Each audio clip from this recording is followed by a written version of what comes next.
This Facebook Sports package is brought to you by New Life Worship Center, where the motto is, Each One, Reach One. Located in the NB&C Plaza on Coral Road. Reverend Simeon Outen is the senior pastor.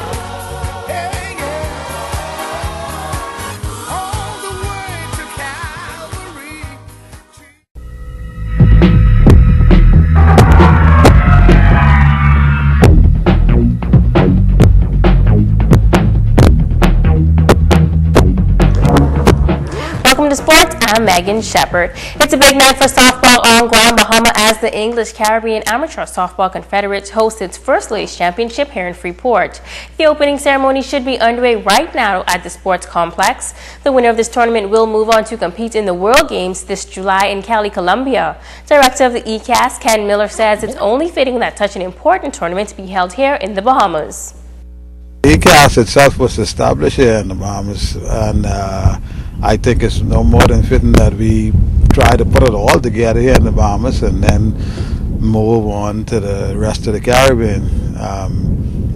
We've been a force for softball in the Caribbean for many years, and a matter of fact, the Caribbean look forward to us and you know, paving the way for them and getting in on the world stage. So I think it's a great opportunity. Now at 8 p.m., Team Bahamas will take on Team Aruba, followed by Team Jamaica against the Turks and Caicos team. Secretary General Greg Christie is calling for the entire community to come out and support the women's national softball team. I'm pleased that we were able to get the tournament in the Bahamas, and much more so to have it come to Grand Bahama. We've got a great softball community here, and we've developed a lot of talented players on the island, so this will give them, especially the young ladies, a chance to see a higher level of softball being played. When we play our nationals down here, if there's a good game when it's going on 2 or 3 o'clock in the morning, you can come to the park and you will find the park packed with people who will be out to see the game.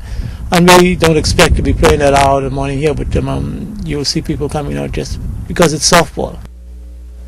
Soccer played in the Grand Bahama Girls Development League from the weekend. In the Iguana Division, the Crosstown Courage defeated Municipal 2-1. Show-Off Gators and Admiral Marine played to a 3-3 draw. Piccadilly Panthers and Ocean Motion playing to a 1-1 tie. The Piccadilly Panthers held off Municipal Motors 2-1. Show-Off Gators with the 1-0 win over Crosstown. Ocean Motion 3, Admiral Marine 0.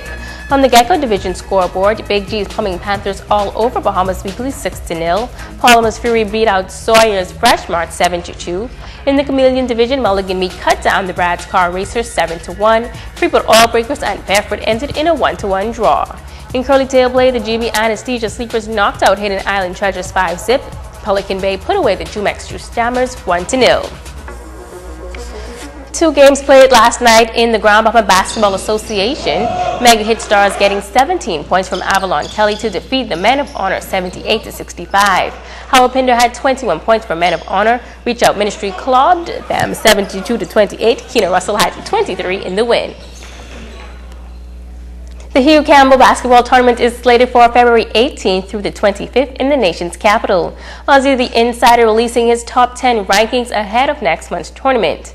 The top high school basketball team in the country is the C.I. Gibson Rattlers, with C.C. Sweeting in 2nd, 8 Mile Rock High claiming 3rd, St. George's coming in 4th, 5th position goes to Agape over in Abaco. Tabernacle Falcons has the 6th position. Coming in 7th is R.M. Bailey. Sunland Stingers in 8th. Doris Johnson is in 9th position. And Anatole Rogers rounds up with number 10.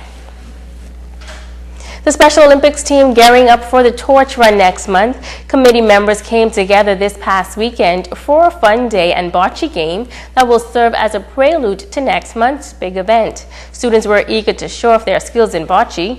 It's a game made that the students of the Beacon School have learned to master over the years. Special Olympics coordinator Cruz Alvarez. Europe, another European country, they call it Bows. Pretty much it's 2 teams that will play here now represented. We have the red and green, and the objective is you have the smaller ball. It's a combination of big marbles and pool in a way, where they have a cue ball, they send the cue ball down the lane, and the objective is the first team that can hit it. And once you hit, then you change directions, and you'll do normally a sequence of best out of 10 to best out of 7. So today, successful, the red team won 2 of the sessions. So now the green team is trying to conquer them, see if at least they can get something close to even, so some bragging rights. Alvarez says the weekend tournament is a good tune-up for the students who are looking forward to the Special Olympics. You know, and play at the sporting events regularly because we do our training session once a week. So they all are pretty happy to always come out and congregate. We have some older kids, so you know they're kind of an inspiration for the younger ones, and of course they look up to them just like any other school system. But you know the kids are always happy to come out and show their support, which is why we encourage more and more families to be involved with Special Olympics. So you know to give them a little more encouragement, otherwise they're just the regular faces. So we want people to be aware that we are like every other organization in need of assistance where time is concerned. Volunteerism is a major thing in our community. Of course, finance is always appreciated. Money that folds, checks, or jingles, anything is appreciated. But we just want people to know that we're here and just come out and see how best you could get involved because the special ones are always amongst us. The torch run will take place next month, and that's going to do it for sports. Come on, y'all! Come on, put your hands together. Help me worship the Lord now. Have you been redeemed? An invitation is extended to you to be a part of New Life Worship Center's Sunday morning service, where Reverend Simeon Outen is the pastor. I grew up with a mother who was not afraid to take the belt and scorch me. We must return to the scorching days. That's why there's killing all over our land. We've gone now to the other side of the fence. If you touch my child, he only a little child. We gotta train him while they can't talk. New Life Worship Center, located at number 5 NB&C Plaza, Coral Road.